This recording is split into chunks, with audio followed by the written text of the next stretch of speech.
that for ABC News Network or something?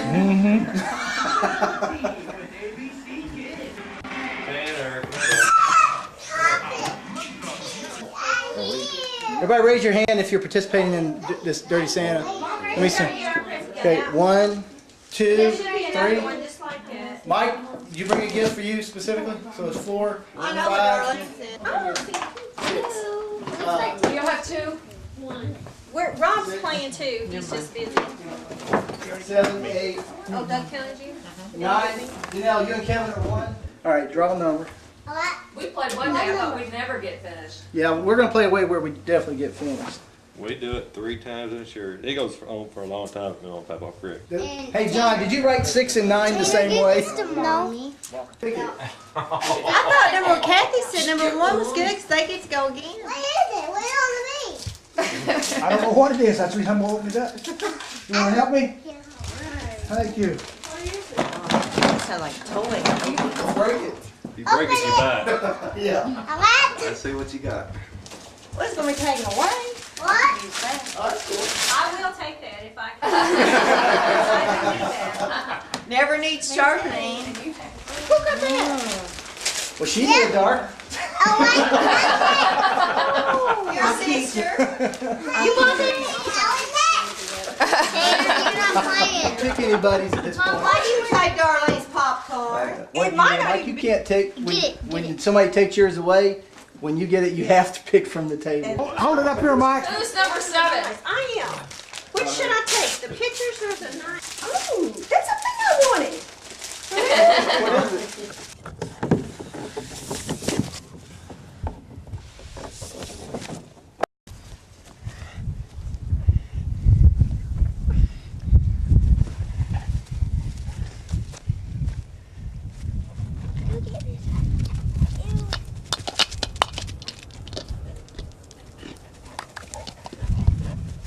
Hey, John. Hey, Hi.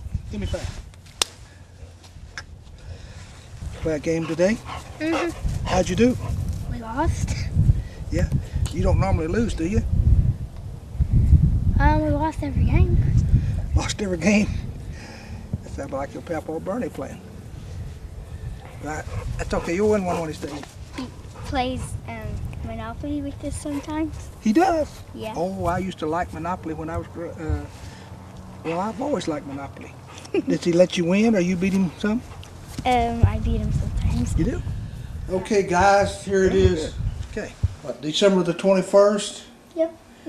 2002. Mm-hmm. We're at your home. We've had a nice Christmas family gathering here. And Megan, you had a question a while ago you wanted to ask. What was that? How old are you? Oh, how old am I? Yeah.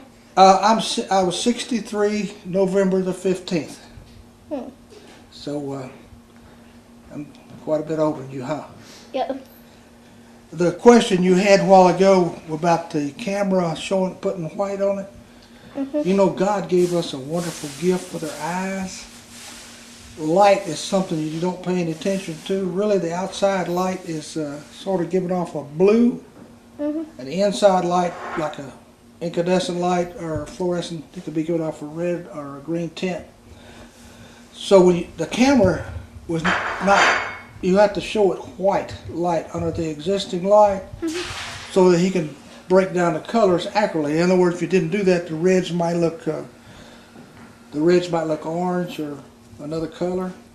So when you show it, we set it up manually, so when you show it white, it knows what color everything's supposed to be. Okay, what's your next question? What do you want for Christmas? I think I just got the best gift I could ever have had today, and you know what that was? You coming here? Coming here to see my grandchildren and my children.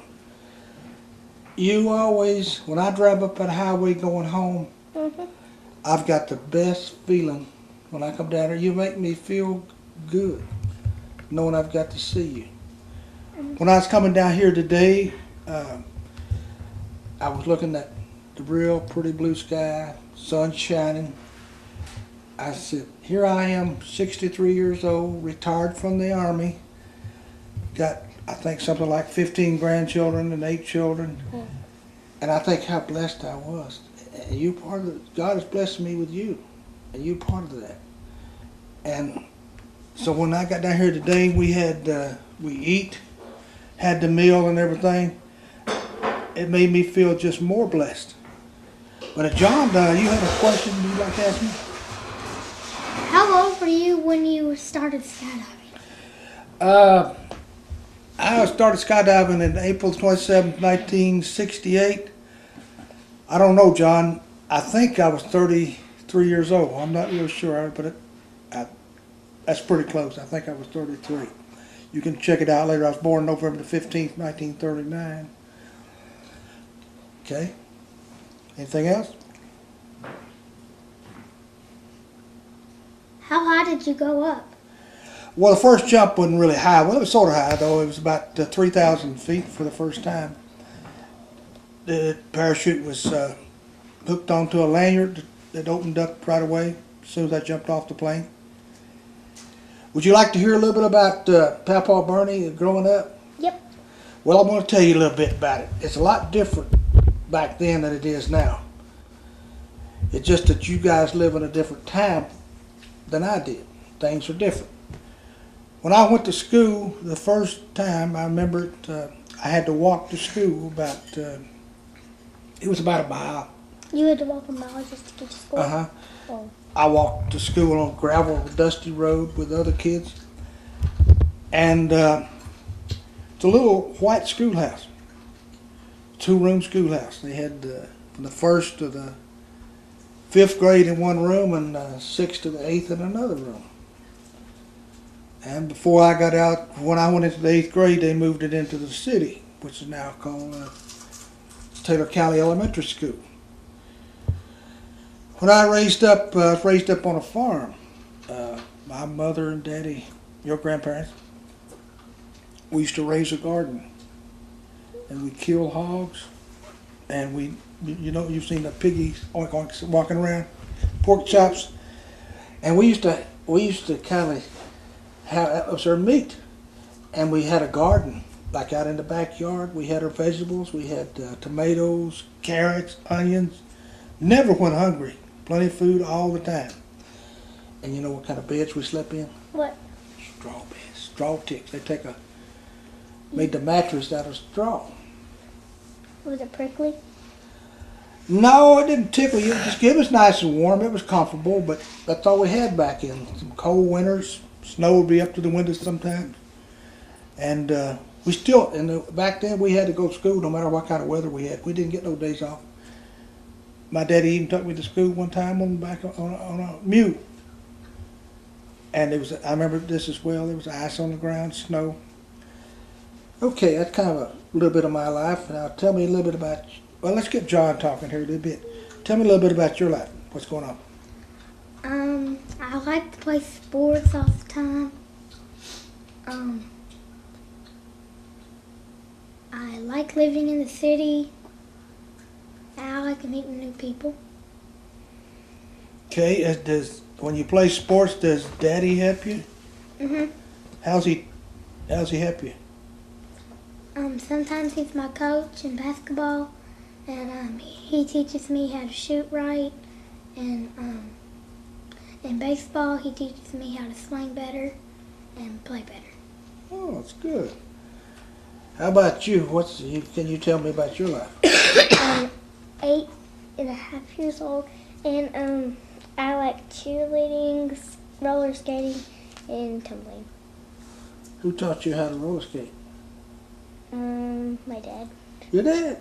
Yeah. How did he help you? My birthday once, I had it at the skating rink, and he taught me how to skate a little. Oh, okay.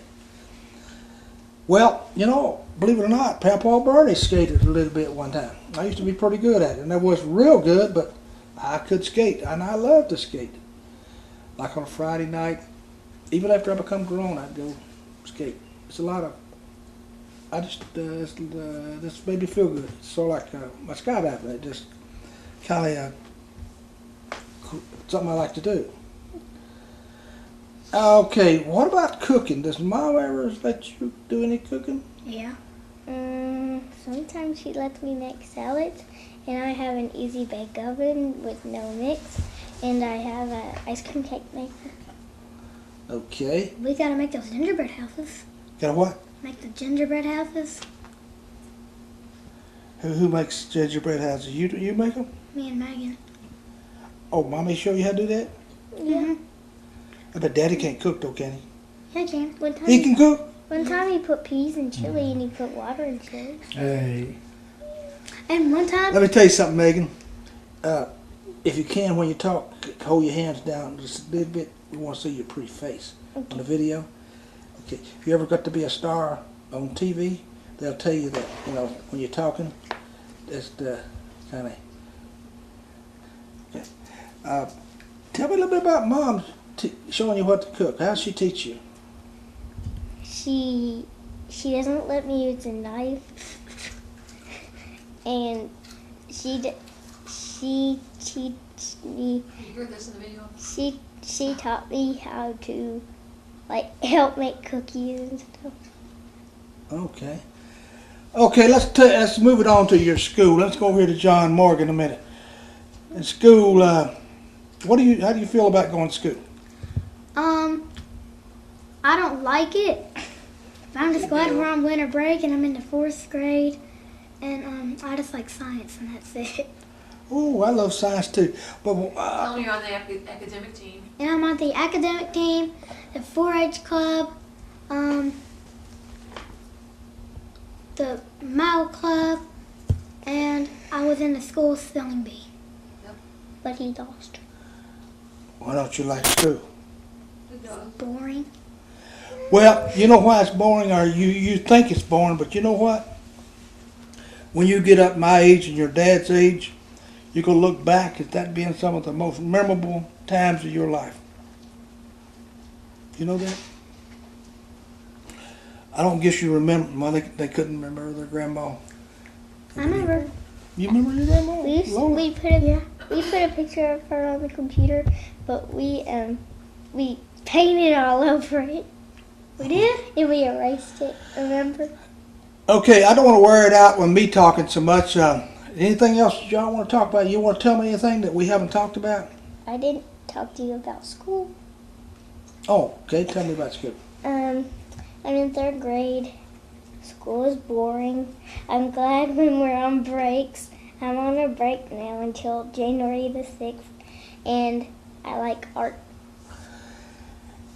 If I was running for president, would you vote for me? Yeah. Yeah. Your mama He's a wouldn't like. Democrat. Your mama wouldn't like that. Probably your daddy wouldn't either, because I'm on the wrong party. But I tell you what, I will tell you this: when you get old enough, make your own decision who you want to vote for. Mm-hmm. But do vote for somebody, whatever you feel the right thing to do. Okay? Okay. You understand how important it is to vote, John? But did you know that probably a lot of our problems are contributed in this country because people don't vote or don't care? I want y'all to grow up and serve God and best of your ability and take a part in doing what's right. And I know you're doing that already, but I just want to reinforce that a little bit as your grandfather. Now, every year I'm noticing something about y'all. You're getting prettier. John's getting more handsome, and you're starting into your early childhood or adulthood, I should say. Of course, you got a ways to go. You're not really an adult till you get around 18.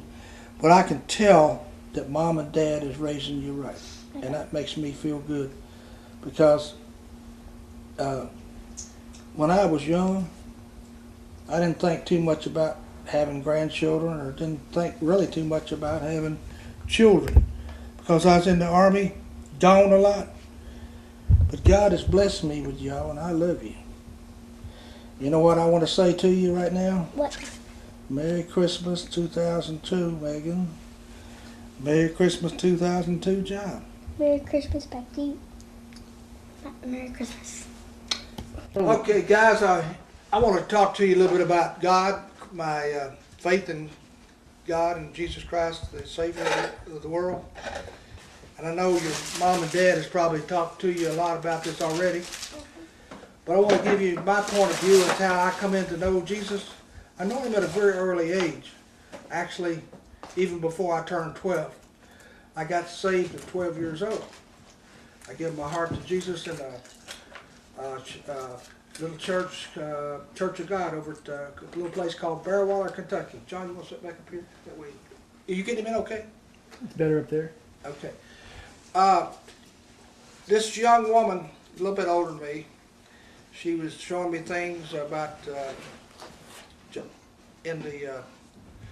showing me things about Jesus and pictures and things. And I had no idea what she was talking about because I didn't even know Jesus Christ didn't mean nothing to me then. But then I learned more about it. Then my Aunt Rachel got to showing me things and telling me things. And so in school back then, when I was going to school, we prayed every morning. Megan, get up. And You can't see you. And now that's been taken away. We can't, as you know, you can't talk about God in school. But every day we said a prayer in school before we even started our school day. And we sometimes on extracurricular activities we would go to church. And that's how I wound up getting saved is on a church. Scoot over. You can't see you. The way I wound up getting saved was on a church, going to on a school outing. We had a lot of school outings back then. Sometimes we'd go out in the woods and pick grapes and wild grapes and what we call pawpaws and chestnuts. We had everything back then. And sometimes the outings we'd go to the church to hear the word of Jesus Christ. So this one particular time that I went to church, it was at Barrowwater, Kentucky. It was a Church of God. And I gave my heart to Jesus. I got saved. And I really was pretty young, and I had no idea totally what I'd done until I got home and they all explained to me what had happened. I'd had a change of heart. I could now forgive people a lot easier. I wouldn't get as mad. But then later in life, I let that slip away. I kind of didn't do what I should have done. For many years, I've done some pretty bad things. Not real bad, but it's not the thing a family man should have done. But then some things started happening in my life that wasn't going so well. But you know, God never did He always loved me. And I went to the war in Vietnam in January of 1970. And the 29th day of March 1970, I got blown out of a tank. And I lived. And I could look at that tank and I could tell that God saved my from he wasn't through with my work. He wanted me to do some things for him. Perhaps it was just, let me see you guys. But I could have died that very day, 29 March 1970, but I didn't. And right then I started thinking more about God than I ever did. I said, God, why'd you let me live? And he started talking to me, telling me things, you know how God can talk to you sometimes. He don't talk to you like I am right now, but you know, you feel it. The sort of thing you know right from wrong, right? But that didn't seem to faze me too much after I got back. I got started doing some things I shouldn't be doing. And in 1970, I got out of the Army in 1970, when I come back, December 1970, August 1970, when I come back to Vietnam. And I started working at a place called Ingersoll Rand, and I got fired from that job. And I started praying again that when I took it against the company did me wrong for something. I prayed every day. 3 years later, I won. I got several thousand, $30,000. But I was right. I prayed every day. Then I realized God told me, He said, I'm still here for you. It goes back to when I was 12 years old. He was always there for me. I just never did see it. I wouldn't let Him come in totally into my heart. So, time went on a little bit and I got divorced and everything. And I think it was long about 1980. I decided I was going to get saved. I never was baptized. I got saved in 1983, I believe it was, and I was baptized. And I used to drink beer. That's bad. And I asked God to take that away from me, and He did.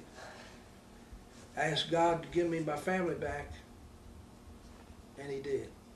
That's why that we're looking at each other right now. God will give you the things that you ask for if you truly believe. See, I always believed in God. I knew He wanted to help me, but I never would let Him. See, God is always there. He is always knocking on the door. He's trying to help us. But see, I was so interested in other things, I wouldn't let Him do for me what He was wanting to do. All He really wanted to do is say, hey, you need to love your family. You need to love your children. I've gave you children. I've gave you grandchildren. It's a gift to you, Bernie. That's what He told him. That's why you're here. Because it's God's way of telling me that you love me, and He loves me. So, do you understand that what I'm saying about God, that many years went by before I let Him do His will on me?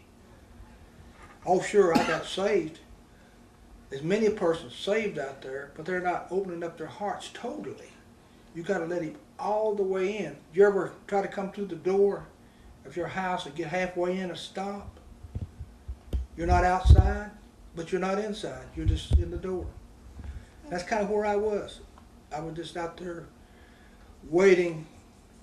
God was waiting on me to do the right thing. So you guys are young. You're being raised right.